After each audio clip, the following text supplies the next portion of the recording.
সম্মানিত চুয়াডাঙ্গাবাসী, আমরা এখন আছি চুয়াডাঙ্গা সদর হাসপাতালে। সদর হাসপাতালের সাধারণ বহির্বিভাগ এবং হাসপাতালের যে এমার্জেন্সি ইউনিট এবং অন্যান্য সকল যারা ভর্তি আছেন তাদেরকে আমরা আজকে খোঁজ খবর নিয়েছি, দেখেছি।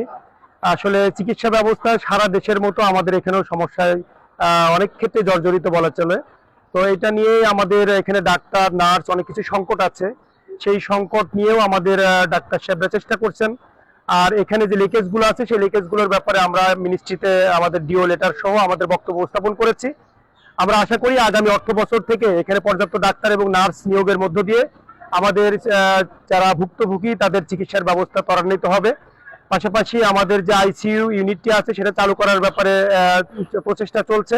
যদিও ট্রেন্ড আপ জনশক্তি এখনো আমাদের এখানে পর্যাপ্ত নাই, সেটাও আমরা নিয়ে আসার পরে তারপর আশা করি এখানেও আমাদের জনগণ সুবিধা ভোগ করবে। ওষুধের স্বল্পতা আছে, বাথরুম সহ অন্যান্য জায়গায় যে প্রবলেমগুলো আছে সেগুলো আমরা নোটিস করেছি। যারা এর সাথে সম্পৃক্ত আছে তাদেরকে বলেছি তারা সেগুলো আমাদের যাতে ব্যবহার উপযোগী হয় সেগুলো তার ব্যবস্থা নেবেন। এখানে নতুন করে ঠিকাদার নিযুক্ত হয়েছে, যে প্রবলেমগুলো আছে সেগুলো সলভ করার জন্য। সেগুলো আমরা ঠিকাদারের সাথে কথা বলে, গণপূর্তের সাথে কথা বলে সেই সমস্যাগুলো দ্রুতই সমাধান করে যাতে জনগণের সেবার জন্য একটা সুন্দর পরিবেশ এখানে বিরাজমান থাকে সেজন্য আমরা কাজ করব। আর জনগণকে আমরা অনুরোধ করব যে আপনারাও এখানে পরিষ্কার পরিচ্ছন্নতা রাখার জন্য আপনারাও হেল্প করবেন।